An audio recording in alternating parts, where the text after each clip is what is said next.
And now we continue with the God debate, Atheism, a Scourge on Humanity, Part 2.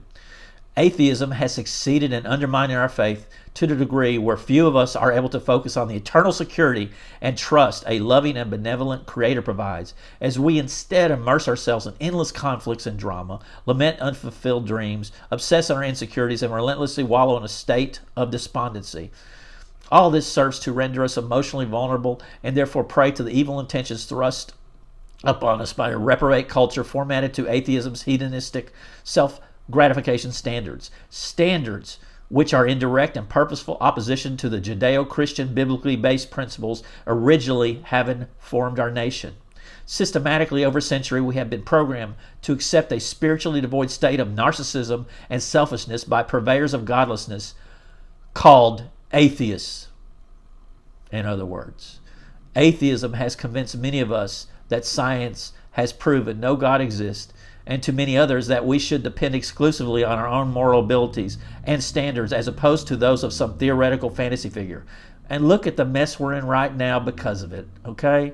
The COVID-19 virus is a product of an atheistic communist government.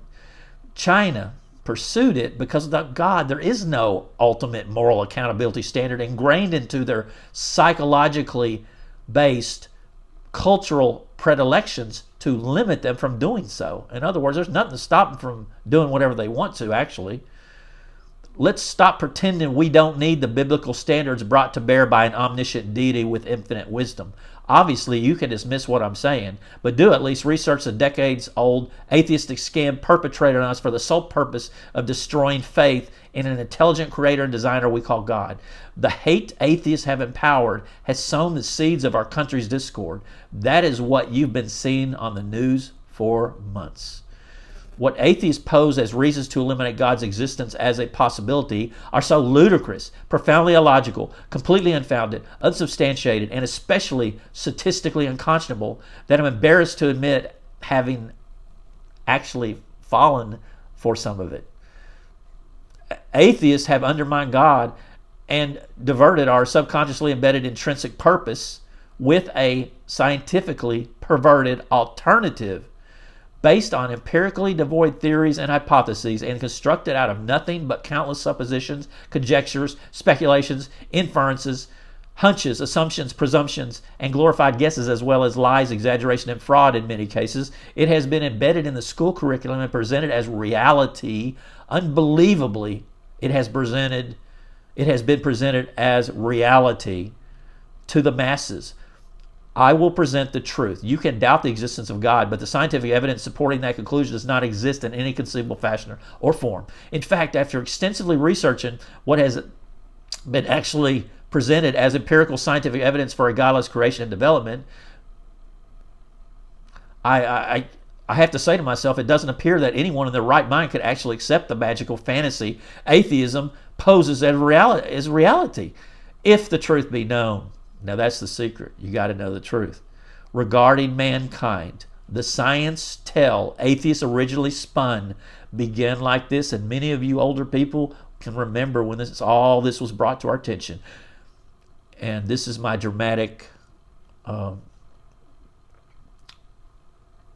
formatting of it. Just a little bit of drama here, okay? Out of the ocean consisting of a vast cauldron of lifeless, random elements arose a complex, multicellular life form that eventually evolved into us. Now, that's the short version. It's like a B-level science fiction movie plot. First, they originally proclaimed a random explosion occurred that morphed into a finely tuned, life-supporting celestial cosmos. Now, that was their original theory, the Big Bang. Then from that sprung forth the exact required lifeless, mindless chemicals which bonded for unknown reasons and created a creature magically capable of acquiring physiologically sophisticated survival and self-repair mechanisms, and additionally waste control, reproduction, immune, endocrine, cardiovascular, skeletal, and nervous systems, as well as a myriad of other interactive, complex physiological perpetuation processing systems that eventually, without known cause or reason, morphed into me and you.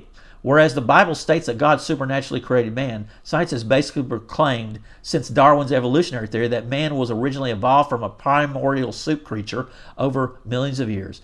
Why such an unconscionably sophisticated, biochemically based, physiologically complex entity arbitrarily evolved from chemical soup into us without known reason, purpose, or a facilitating conscious intellect is a mystery, to say the least.